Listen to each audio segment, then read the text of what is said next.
Hi everyone. Wanted to put a video together that explored the different integrations we have and we've set up over the last few years.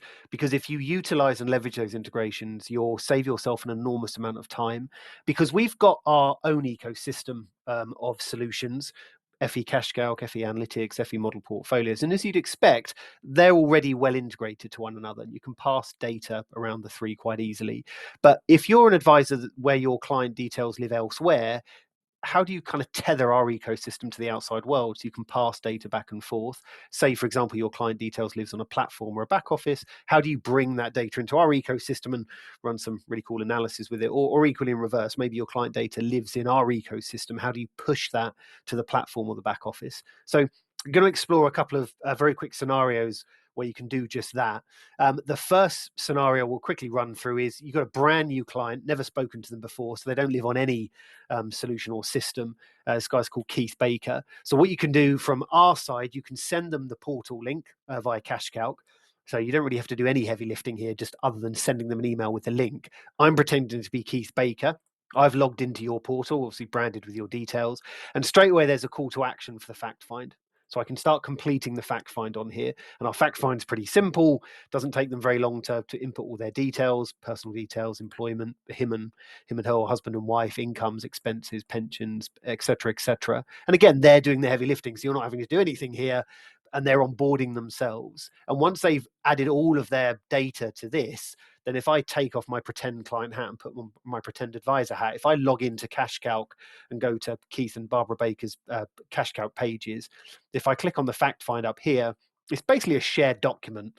So you can click on this little, I won't do it now, but if I click on that little button there, it allows me then to access the same fact find, and we simply can adjust and amend the details together until we're happy with the data that's stored on this system for that particular client. But again, if I now wanted to share that with the outside world, if I click on the integrations tab at the very top here, I've already synced my system with Curo, the back office, so I can click on Keith Baker. These are all the details that I've stored for Keith Baker, and I can click on Update Curo, and it will just push all of that new fresh data to Curo, so it's on there as well. But again, as I said, in reverse, what about if the client already lives on Curo or Xplan or IO, any of the other back office systems we integrate? Well, that's fine. Just press the blue button, and you can suck that data from the back office into CashCalc. So whether you're bringing it from kind of it almost like an internal source, whether you're collecting it yourself via our portal, whether you're collecting it externally from a back office, you've now got all of that fresh client data in CashCalc, and then you can obviously start doing things with it. I mean, if I go into this info tab, that's ultimately where all of that data will live. It's kind of housed under this little tab up here. Give that a second. And you'll notice just at the very top up here, you've got a little button, Update Calculator. So I can take all of that data, click on this button, and I can push that to anything I like within the CashCalc system. So I might want to push that into a CGT calculator, an IHT calculator, because we've got all the assets needed to work out those calculations. But equally, given that CashCalc was built as a cash flow tool, I could push that directly into cash flow model. So I'm going to call this demo example. And if I click on the export button, these are all the data that I've collected that I want to push into a cash flow. And again, I keep saying this, but I've not done much heavy lifting here and rekeying information. I've sent a link to a client or sucked a load of data from a back office. I've then pushed it into a new cash flow, and hey presto, without pressing many buttons, I've got a beautiful cash flow in front of me that shows me the client's current position today that I've just collected. Some basic assumptions would assume that by the time that client comes to retire, they'll have about £1 million, and then they start drawing down those assets and they'll run out of money by the time they're about 98. Now, how are our other parts of our ecosystem baked in here? Well, if I click on the savings pots at the top here, these are all the different savings pots I have. And if I maybe edit one of them, this Scottish Widows pension, you'll see that the basic assumption at the moment is for that pot just to simply grow at 4%. And I think all the other pots are the same. But I can flip between linear and variable. So I can say, okay, well, rather than just growing at a static 4% every year, what I want to do is I want to use one of these FE model portfolios. So all of our models are built in. So I can go and grab the 4 medium model. Maybe that's the one that my risk profile is telling me that would be far more suitable for the client. Update pension. Give that a couple of seconds. If I come back down to the cash flow model, it's automatically changed, and it's now using some real life asset allocation assumptions, projecting that forward, and it's kind of illustrating a kind of a much more realistic worldview rather than just a basic 4% growth rate. Yes, you're going to have some highs and you're going to have some lows by investing in an investment portfolio that's risk profiled at 4 medium.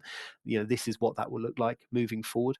So that's how you can, again, not many clicks of a mouse, but that's how you can click the mouse a few times to bring data in from an external source and, again, do something with it.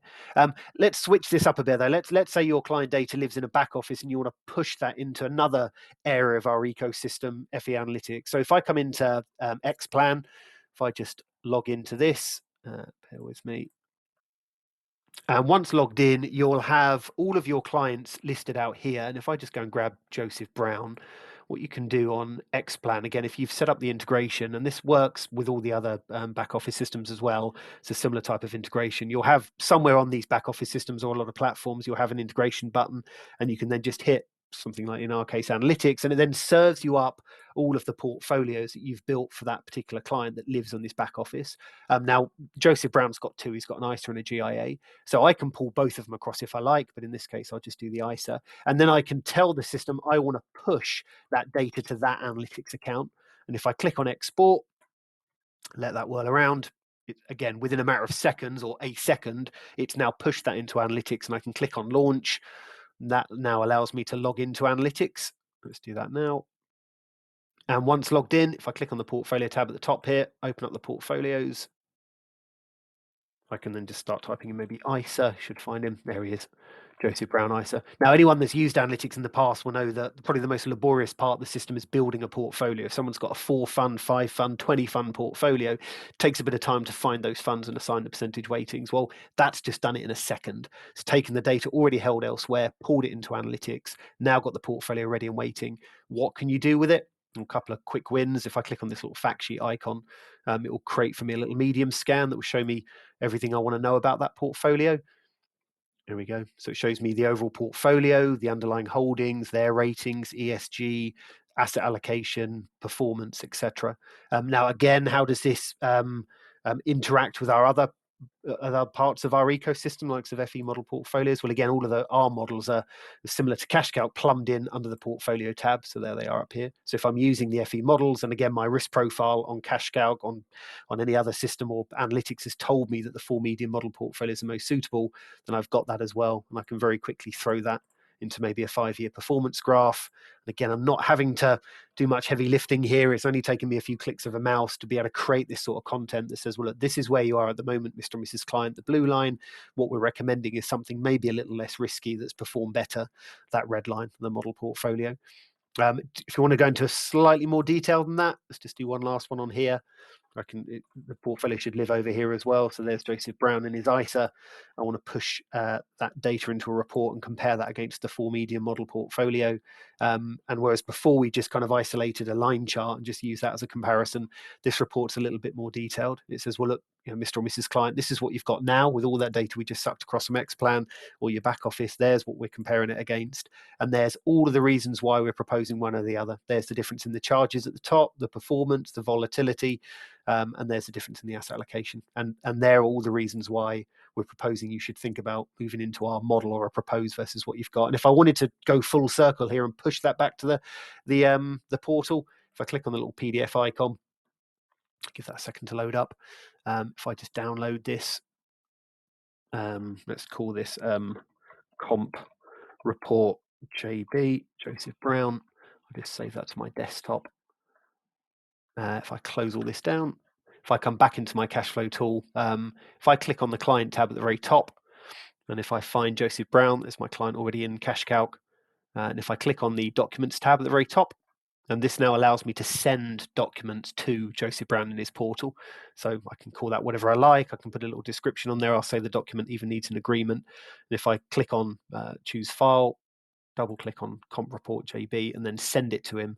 If I've put document needs agreement, it's like a DocuSign digital acceptance. You can go on there, I'll show this in a second, and the client will then read the report and then digitally accept it. But once you click on send, I'm going to cheat a bit. I'll go back to the portal where I was a second ago. I'm actually under a slightly different client, but let's just pretend this is Mr. Brown. If you click it, once I'm Mr. Brown, Mr. Baker, whoever, if I log into the portal, I can click on the documents tab, and any documents you've sent them, I did this a few days ago will simply load up at the very top.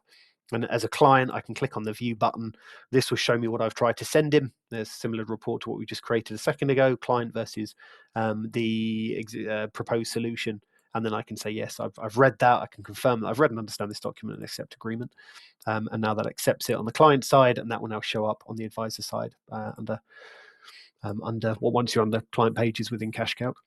So as you can see, as I said at the very start of this, we've got an ecosystem of solutions: FE CashCalc, FE Analytics, model portfolios, and we will endeavour to make them even more integrated over the coming months and years. But we're very aware that your data doesn't just live in our ecosystem; it does live elsewhere. So if you want to kind of tether or kind of plumb our data with, or sorry, kind of tie our system with external systems, that's how you do it. And if you want further information in terms of what systems we integrate with, feel free to reach out to us, email us, or give our help desk a call, and they can kind of walk you through the different external systems we integrate with. But ultimately, pretty much all the main back offices we do, and certainly when it comes to analytics, most of the platforms we integrate with now as well.